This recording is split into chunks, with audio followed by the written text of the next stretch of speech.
let's talk some about models associated with culture, and specifically nuclear security culture.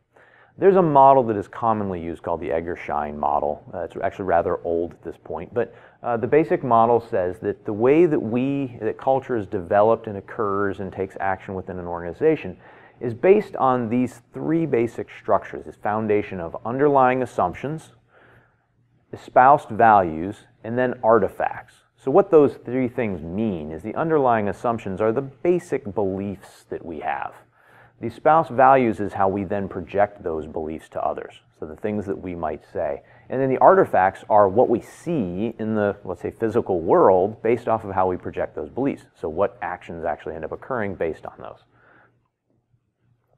So for a simplified model of this for an organization, you might look at the underlying beliefs being things like the assumption of a credible threat, that is widely shared amongst all of the individuals in an organization.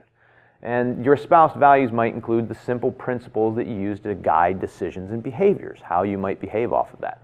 For example, if you do believe that there is a credible threat to your facility, then one of your espoused values might be that every individual in an organization has a responsibility to report any security infractions that they see occurring.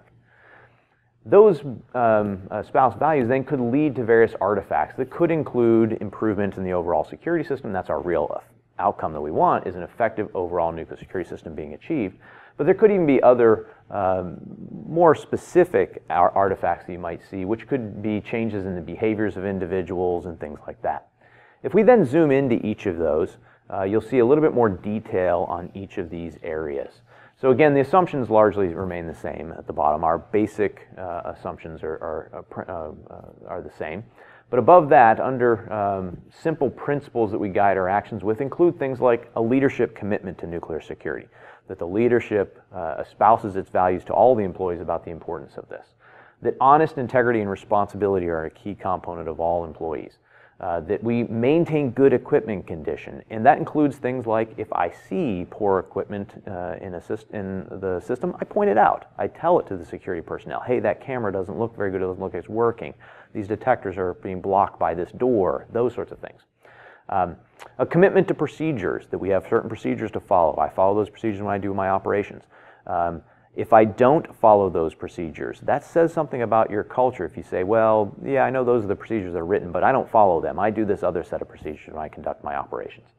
And then a commitment to learning and improvement. That's actually a major part of nuclear security culture.